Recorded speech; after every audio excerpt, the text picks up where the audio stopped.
Well, hello, and welcome to the Webinar Talk Show. My name is Tom Singer. And I'm Liz Green, and in the theme of don't cancel your event, let's have an event that knocks people's socks off. Don't cancel. That's what we're always looking for. We're always looking for ways that we have to wow people, because Eliz and I started the show with the whole concept that virtual events, be it webinars or any type of presentation, it should be better than a talking head over PowerPoint. Indeed, it should. I think we couldn't have a conversation with a better guest about how to knock people's socks off, whether you're in person or virtual or hybrid, than our guest today. That's right. Today's guest is an extreme MC. He is an extreme MC. That's right. That's right. He is an extreme MC who specializes in infotainment and getting ways to make your meetings not suck. So welcome to the Webinar Talk Show, Brian Walter. Hey, look, my sock just blew off there. Okay, sock blew off. Did you have that sock prop ready to go, or I was did that it something during you when always you were have? saying that, and also my youngest daughter works for Strideline, which makes the socks. So just shameless plug for my daughter's company, Strideline. But that's just a coincidence. Nice. We are not sponsored by Strideline, but maybe we should be. So that's good. But you'd be open to that, yes. Absolutely. Mm-hmm. So we have seen you in action because we're all members of the National Speakers Association, and you've had a lot of influence, which is our annual conference, in terms of upping our level of sock knocking offing. What are you doing sock knocking offing? That's a verb. It is. What are you doing to extremify, if that is a word, virtual events? The biggest thing is, listen, Tom, is to get people to do things. Full stop, get people to do things. Here's the deal. You want to shift your attendees from being merely a recipient to a participant. Because what happens if it's like, well, it's going to be a webinar, it's going to be a virtual meeting here, and as Tom said here, it's a slide fest. That is not just an invitation, but that's begging, would you please multitask within the first 30 seconds? 30 seconds here. And then they're like, oh, yeah, we're doing this stuff. It's like, oh, yeah. Because we don't ask them to do anything. We just said, just receive the information that we want to give you. And the sad thing is, event organizers, especially for virtual events, we have this delusion that it's like, well, we'll just give them all this information and they'll just sit there eagerly. Oh, give me some more. Give me. Yeah. Thank you so much. Could I have some more? 14 more slides. And that would be great. They don't. So we need to get people to do something, That's the key thing. So Brian, it is true that, we know that in the live situation, a great presentation isn't just content. There's so much more than just good information. As we move into virtual, though, a lot of people are nervous about any type of activities. They think they're going to be hokey. How do you work with meeting planners to realize that what you're going to do as the MC and pull people in and, as you said, get them to do something? How do you get them on board? Well, the first thing is you said the death word. I mean, like in Harry Potter, Voldemort, the name that must not be named, hokey is the worst possible word in the webinar or event business. It's like, and as soon as an event organizer has a concern, Tom, I'm concerned that might be hokey. So actually, I'm prepared for that question because that is a logical defensive question, because what that is event PTSD. That there was a time where someone said, hey, I got this great idea. We're gonna have balloons come down and everyone's gonna suck helium and then they're gonna sing I'm Happy Potato in unison on helium. It's gonna be great. And it was worse than a 5-year-old clown birthday party. And they have this PTSD of that event. And so you say, hey, we're going to do something really creative. Oh, whoa. How do you make sure that's not hokey? So the only response that you can say at that point is, it will be impossible for this to be hokey. Now, when you say the words, this will be impossible for this to be hokey, they're like, really? And they're very interested in what you're going to say next. And here's the solution. You say, because we're going to make it all about them and their work reality. Now, again, you could say relevant, but relevant sometimes gets overused, but it's like, we're going to make it about them. So even if it's kitschy, even if it's fun, even if it's playful, even if it's, something they've never tried before, if it truly is about them and their experience, their work or personal lives, which are now blended, it won't be hokey, because people's lives aren't hokey right now. That's how. Oh, I like that. People's lives aren't hokey right now. Right now. I would imagine that you make suggestions about, this is what we're going to do. And you get that sort of like, nope, those aren't our people. Our people aren't going to do that. Our people are very serious people, and they are not going to do that. How do you convince them to try? A couple areas here. First is you have to start by what they're doing now generally isn't working. And so I would say more so in the virtual environment, there's two simultaneous things. There is a greater openness to want to try things. Doesn't mean you will, but to want to try things, because what's working now isn't working, or what's happening now isn't working. But at the same time, there is still a nervousness, because it's a whole new world. I mean, everyone is making it up. Because when you think of it, I'm a grizzled veteran here. I've done one event since March. Wow, woo, you are a veteran. That's amazing, because they've done one event and a series of, meetings here. So part of this, again, is they've got more of an openness, but the key thing is to share why. This is not a time to just share what's. You have to do whys and what's. And I like to align it to something that's important. What I like to do when I'm talking to the event organizer or the client or the webinar leader is I phrase it in something that kind of sounds like this. What do you want that you don't already have? And that's the part. What do you want they already have? And generally, they're going to go like this. That's not an easy question to answer. They go,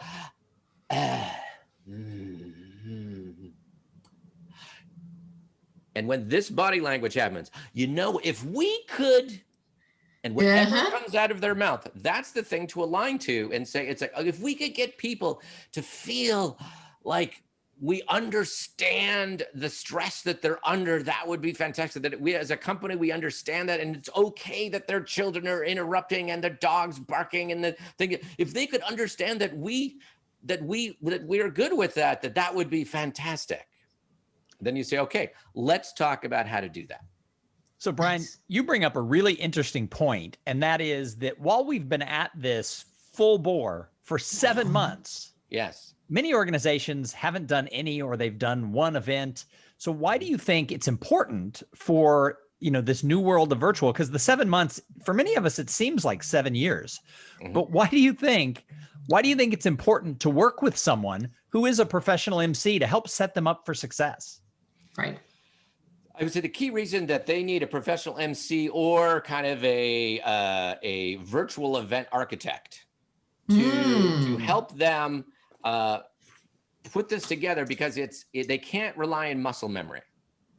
And most people who have done any type of events have some sort of muscle memory. Oh, like, well, here's how we do things. Here's how it used to be great. So we just need to make it kind of like that. I remember this one event, but we don't have that. Right. So a lot of virtual event organizers don't know what they don't know. And so the advantage that a virtual MC or a virtual, content developer, producer, whatever you want to, call it, is that we have done it at least 6 or 7 times. So we can tell you things that will happen. Because again, it's like in a traditional event environment, if you've done it a couple of years, you've seen most of the things that are going to happen. It's like, okay, the fire alarm went off during the keynote speech. The slide thing went down, the microphone, the person started cutting out because the AV people didn't batteries. They've all had that, but they don't know, like, what do you do when someone Zoom bombs? What do you do when suddenly the person's audio goes out? What do you do when your presenter is selling? And again, Right. Right. Like, well, what do you do during that time? I had an event last week where, again, this was like a 2.5 day, long seminar type of thing. And the leader, the, presenter who's been presenting for days suddenly comes on and his audio is super duper low. And so people are like, this is, of course, code for chatting, because you can only go like this to indicate, because that's how we type, I can't hear. And then someone came on oh, excuse me, Bob, we can't hear you, but they had an AV team there. And so they start like, oh, sorry. And he's like taking off his jacket to put on a new lav. But because I'm a virtual MC and I have co-host privileges, I immediately bomb in and it's like, let me tell you about Bob, because I had talked to him ahead of time and had little known facts about Bob. So I was able to distract, fill up the time, talk, and in an entertaining, engaging way. And then I see he's done. And then it's like, and now we're back to Bob. And they go, ha, ha. And then he kept on going. So, now let's Brian, talk about, yeah. So Brian, that causes me, you talked a minute ago about the muscle memory part. Yes. There's a lot of people who still think, well, we'll just run our virtual event just like the live events. And I think what I heard you say, the laughter soundtrack. I think what I heard you say in there is it's not the same thing. It's not the same thing. And that's I would say that's part of the education and the reminder, because nothing that we as virtual event support services, when we talk about is things that they can't understand. They just need to be shared ahead of time or discussed. Like I said, okay, let's talk about it. For the first time ever, we have a simultaneous blending of professional and personal. Mm-hmm. And that it's like, there will be kids, there'll be dogs, there'll be pets, there'll be the UPS thing, there'll be distraction, there'll be sketchy internet, there'll be audio, there'll be bad audio. It's like, all these things are going to happen on every single event. People are going to have 117 people who have signed up for this event, and 47 will show up. And of the 47, 13 of them will not have their camera on. And it's like, okay, so what do you do about that? Is that a bad thing? Is it a good thing? And so we can't treat virtual events the same way. Now, there's similar principles, but we need to do things to get them engaged. And sometimes it's doing what we would do for a live event, but finding the virtual equivalent of it. One thing that I like to talk about, that I call it virtual eye contact. Virtual eye contact. Now, if I was a keynote speaker like a Liz and Dom, and I would come in and it's like, and it was a live event, I would have talked to audience members before I walked up. I would be going to give me like, hi, how you doing? That's right. I was like, hi, how you doing? That's right. We would have eye contact, and people would see us seeing them, because their behavior changes. Right. But if we start a show, an event where it's a meeting where people are on camera, if they aren't reminded that you can see them, then they will act like you can't see them. And that's not good. That's not good. So one thing, for example, as MC, I get on early, and as people are coming on, I immediately talk to them. And it's like, okay, Tom Singer here. And then because I make you big, it's like making waves sea level. Did you get a C in that class? What's up with that? And I will ask questions. And it's like, Liz, that's amazing. Are those real flowers or are those non-real flowers? And I was like, unmute yourself. Where do they come? Where do they come from? Oh, I've got a garden. That's fantastic. Then I see another person. It's like, you have a dragon as a virtual background. Tell me about that. Why do you have a dragon there? And it's reminding people that they are seeing. This is a two-way environment. And when people realize they are seeing, they are more bought into the event, and they will act differently than if you don't do those things. So that brings something to mind. Just this past weekend, I was the virtual MC for an event that Tom and I have been hybrid MCs for, I think going back 5 years. I was trying to figure if it's 5 or 6 years. So they didn't cancel the meeting. They didn't cancel the meeting. They postponed until they could figure out what to do.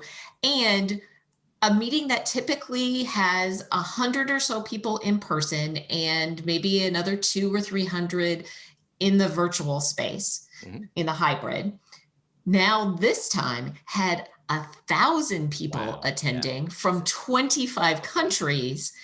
Wow. And the thing that I noticed, because Tom and I have been in the people in charge of paying attention to that in-home audience, as opposed to the people in the room, we pay attention to them too, but it's the virtual audience that we're paying attention to. I think Tom and I will agree with me that it has in the past been hard to draw out those virtual participants to participate in the chat, unless they have a very specific question, to do that and interact with each other in the chat. What I noticed this time, and I think it's because now we're all acclimated to this virtual environment, they were interacting with each other and with me and were highly engaged, which means there is a little bit of muscle memory now. We at least are familiar with this virtual environment. And I agree with you that we have to sort of lead them to participate in the way that we want them. We have to shape that. What are some of the ways you shape that interaction so you do get to where your client said, oh, but if we could just get them to feel like we know that they're hurting right now? I think I would say channel it, because what you've described is what I will say is an interactive desire to participate. Mm-hmm. And that if you don't give them one, then anarchy will reign. Because when you think about it, it's like if we're in a webinar environment, which is what I imagine it was with 1,000 people. So they weren't on camera. No, it wasn't. It was in meeting. Okay. Well, there you go. Okay. It was that's highly impressive. Engaged. And they did it with what they called the Zoomzilla studio. So they had big monitors. So the host. So anytime you have lots of people, it's like they again, if you don't give them a way to participate, then there's one function, and that's chat. Mm-hmm. And so there'll be chat anarchy, which is one to many. And so if you have 1,000 people, one to many, this is all you see. Yeah. And you can't read it because there's 1,000 people all at 1,000 times. And that gets old after a while, but they're trying to. And that's where you can mix in different functionality. Like for me, one thing that I like is I will use polling software, but not the platform's polling. Ooh, not the platform's polling. And the reason would be so the first thing I'm going to do is, because like Zoom or the other ones, they have pretty lame polling. It's pretty lame, but I know I start getting people to do something. Now, if I put up a screen like this, I said, it's like, okay, we're going to use Mentimeter. We're going to do pull out your smartphone, use your QR code, or go to this, custom website. And a lot of times I'll do a custom, let's see if I've got it here. Maybe I did it. Anyways, I'll have a custom URL. Like again, on Friday, I did a trivia event for Zillow, so I found it, guess what? ZillowTrivia.com was available. So for $19 for a year without people spamming me, I was able to say, so rather than go to Mentimeter.com/1774621 asterisk screw up, which they're not going to do, they know how to spell Zillow. Go to ZillowTrivia.com or use this QR code. So what happens now is that they're watching the screen and everyone's got their phone next to them, and they go like this, and now they can read the questions, and I can ask them a question like, it's like, okay, and they enter, and you start to see results, and we would do a guessinition thing, and those were like the results of the percentages here. And so what's happening? Ooh, I like that idea. Yeah, what's happening is now I've engaged them in multiple levels. They're going to behave because it's like, okay, here's what you need to do. Pull out your phone. You're going to do this. So now they're looking at the screen, they're doing this, but now I can have hundreds or thousands of people participating because it's a different platform. It's different platforms, so we can get all of these questions and answers. And because here's the thing, as soon as you get me to do something in a polling or a game environment, I give you an answer. I want to know if I'm right. Mm-hmm. And I will hang in there.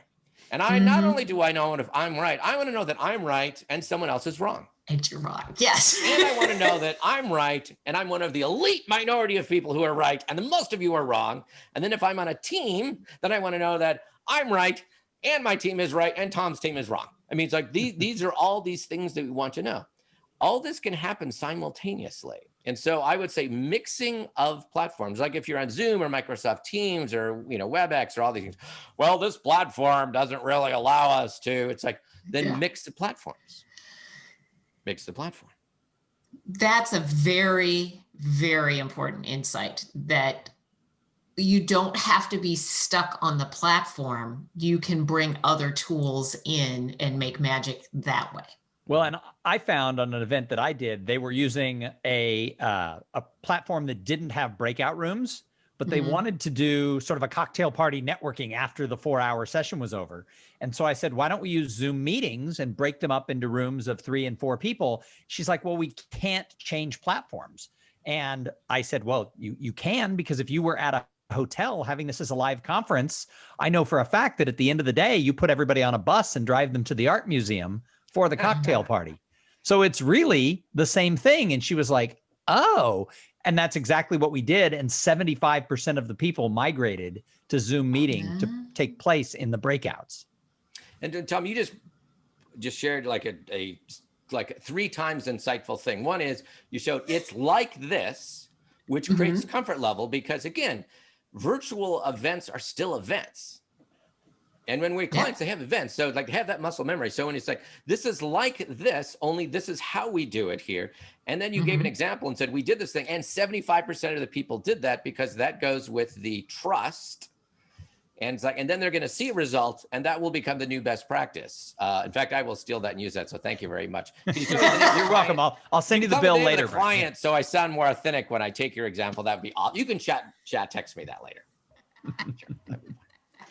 So, Brian, one of the things that you're known for is really, you know, taking meetings to a next level. I think the word that you use is you elevate meetings. So not everybody has all of the fancy bells and whistles and programs that you have to be able to share different screens and things like that. If we're using a single platform, and if whoever's hosting their meeting doesn't have the experience that a professional MC would make, what are some tips people can still do to elevate those meetings? Again, use the tools that do exist. It's kind of like whoever reads a user manual. I mean, you know, it's like let's say you're using Zoom. You can have reactions. You can have there's a technique that I just flashed by here called Renameify. And so, for example, if I was doing interaction, let's say we're at everybody on Zoom, I would say it's like, okay, and I might do this towards the end. I would say, okay, what is your COVID name? What is your COVID name? And it might be, you know, Tom, Pajama Bottom singer. It's like, you know, Liz, my dog's best life ever. You know, it's like, you know, people do it. Or what's your rock name? Or what's the name of your rock band? And put that in so we can see it. So everyone, hide in my house, exactly. And say, a lot of people have never realized that you can change your name. And so when you say, it's like, oh, like, and I put this up, it's like, see those 3 dots at the top right? Go to there right now, drop dead menu, and it says rename. And we show it to them. And they're like, oh, I never knew that. Then we talk about the reactions below. It's like a lot of times if you're in a meeting environment, there's a little thing that says reactions. Click on that. You can give me a thumbs up. And then, so if we ask you, have you understood, everyone click and show us you can thumbs up. And then did you do? But then you have to go 2 different things. One, you have to show that they're being seen. And what happens is I, as the host, or any of the facilitators are doing this, you have to berate positively those who haven't done it. And so I would get every thumbs up. It's like, hey, Liz, I noticed that you haven't put a thumbs up here. Can you see it at the bottom? Can you? We'll wait. No, so go ahead. We'll wait. No, really, fine. We'll wait. Go ahead. Liz, for the love of Pete, just put, oh, there you go. Big round of applause for Liz, who finally, and like, well, I don't want to get called out. So everybody does it. And then I said, those of you who are working, like, how do I get it to disappear? Don't touch it. After 10 seconds, it goes away. People are like, oh, it's like, so you're educating people on the policies that have, I actually call that, Zoom choreography. Now, it could be Zoom choreography, WebEx choreography, Microsoft Teams choreography. There is functionality in tools that people don't know. So help them use that no matter what the platform is, and it can all go better. Indeed. I think that's a great way to, as a former dancer and choreographer, I like the idea of Zoom choreography or virtual choreography. We're planning an awards event, and we plan to, it's in meeting, but at the very beginning, we're planning to do a fake award so people can see how they're supposed to, like everybody turns off their cameras except for the MC. Then we announce the award, that person gets to turn on their camera. And then at the end, we all get to turn on our cameras and go, yay! So I like that. Imagine doing an audience elimination game, a trivia audience elimination game. And when you get it wrong, you turn your camera off. Yep. And like, and the last three are Liz, Brian, and Tom. And then Tom wins. And then boom, boom, boom, boom, coo, we're off. And then, okay, everybody back on. It's like, you're like, well, it sounds almost like a kid's game. Exactly. Because deep down, we're still children and we still want to have fun and connection. And so again, even within the limited, here's the functionality that these platforms can do. There's so much we can do if we use them in a mildly creative way that has some connection or relevance to their personal, professional work-life blend. So Brian Walter from Extreme Meeting, thank you so much. Extreme Meetings, thank you for being here on the Webinar Talk Show. If people want to find you, the socks are flying everywhere. If somebody wants to find out more about you, where do they go? They can go to extrememeetings.com with an S, because you have more than one meeting. So extrememeetings.com. And like everyone else says, and it still works virtual. Yeah. It does still work virtual. And in fact, I am stealing many of the things that we talked about today. We prefer the term incorporate. I will incorporate the information. I will incorporate your information. Tom's story, almost as if it was my own. Yes. Yes, incorporate. And if you wanted to incorporate this style of interview for your event, see how I did that? That was a good segue. It's clever, yeah. It's subtle, but yeah.